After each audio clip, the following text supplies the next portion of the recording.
speaking of that, getting into like the mass monster era. So you're famously known for pushing the boundaries of female muscle mass.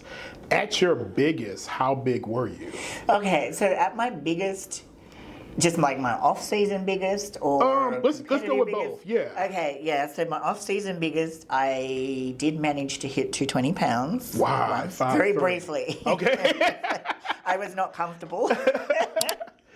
That was going to be one of my next questions too, like having that size. We'll get into it. Yeah. Wow, 210 on a 5'3" frame. Yeah, wow. I mean, I was in my early 20s, so Okay. you can handle that kind of stuff then. But yeah, obviously my spacing between my off season and comp weight got closer and closer as I got older and older. Gotcha. Because it's a lot harder to get off. Then it's interesting because my heaviest that I ever was literally my last show. Oh, okay. And I look at that and I look at the density because of age, age adding density, and just the thickness and everything of the muscle was probably like the thickest, densest and everything. Wow. But what I did find in my late 30s that my shape, your shape does start to change. Yeah. Legs flatten out a little bit, waist doesn't come in as much. So some of my earlier comps, I felt like it was a rounder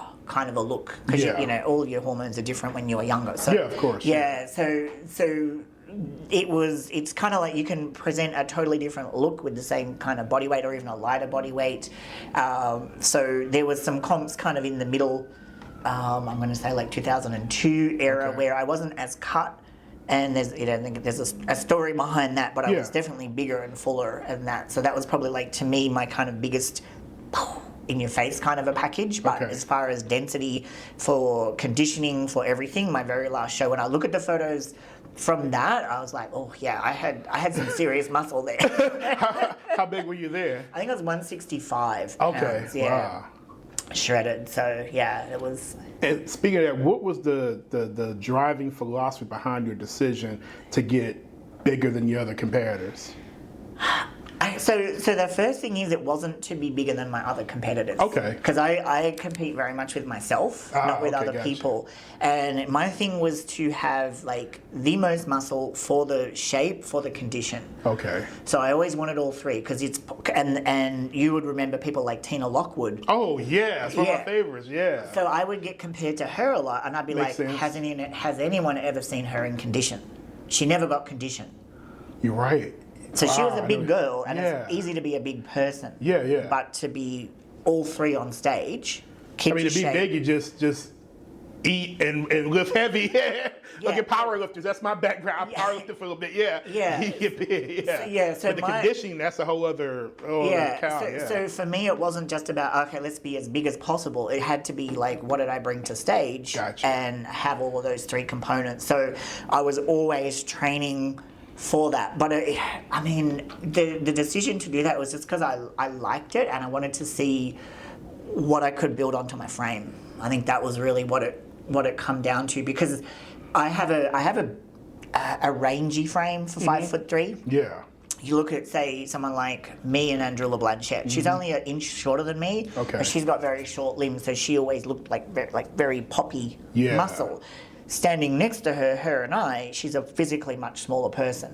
So I had to put on a lot of size to make myself look bigger as well. But yeah, the decision was more like, I just want to see how far I can go. Like, nice. what can I do? I was strong. Push your body to the limits. Yeah, I was strong, so I could, push the weight. I did grow quick because obviously once I, really got into it, I could change something in a training and then I can already see the change in a week.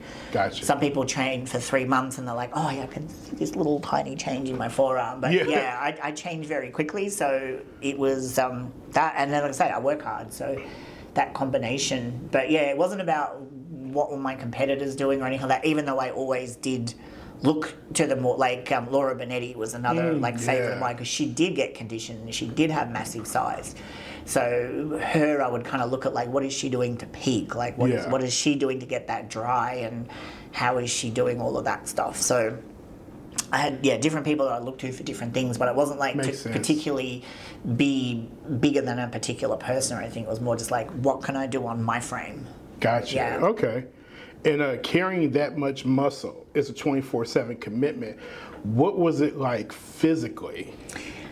So when I had the bigger off seasons, it was definitely tougher because I would hit a point where I'd be like, yeah, I don't like.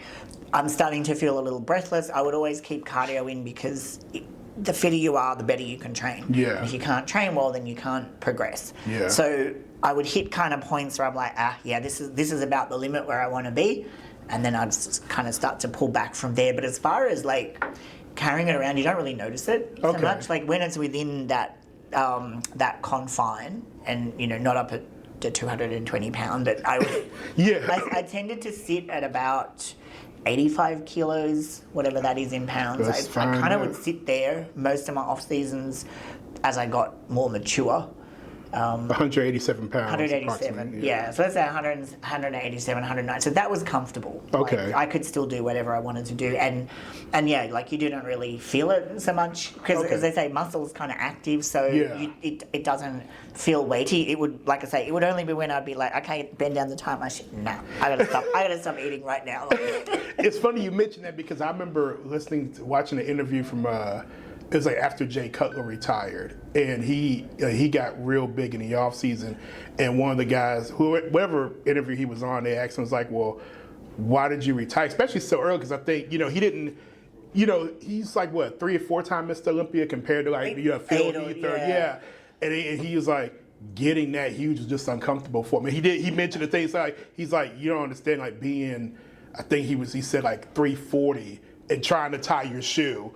And he's a dog lover, so playing with his dogs and stuff is like, he throws balls like, he's like, he did his thing and then, get out. So. Yeah, but that's why I like to say, as I got older, I did keep my weights, my comp weight and my off-season weight much closer together. Yeah, makes sense. And as a woman, I found that, like, when you're got a lot of muscle, it only takes a very thin layer of body fat before everything smooths out, and you just look like a big fat lady. And gotcha. Yeah. And as a woman, or maybe just me, I'm a little bit, I'm a little bit precious about how I look. Of course, yeah. So I would want to kind of keep it so that I still looked the embodiment of what I was doing. As I said, when I was younger, my face would blow up. Everything would smooth out, and that was also the time for really putting on the solid gains. Gotcha. Taking advantage of that period in my early 20s when it's just like, eat more, train harder, grow more. Like it just happens like that, and then you kind of hit 30 and you don't grow as much. You just put on body fat, and it's like, oh, hang on, I need to be a little bit more careful about this. So I think that's also part of how I got so big. I started young, and I was able to take advantage. You're in your teens, teens and into my 20s and early 20s, because you're still, growing through that period. My body's just like, just like soaking everything up. So I could carry the big heavy off season, and I just drop it again. Wow. And then as you get older, you're like, oh, this is taking a little bit more work than last time to get all this off. So I don't like working hard, so I will. people laugh, but actually I work hard so I don't have to work hard, if that makes sense. Gotcha. Yeah.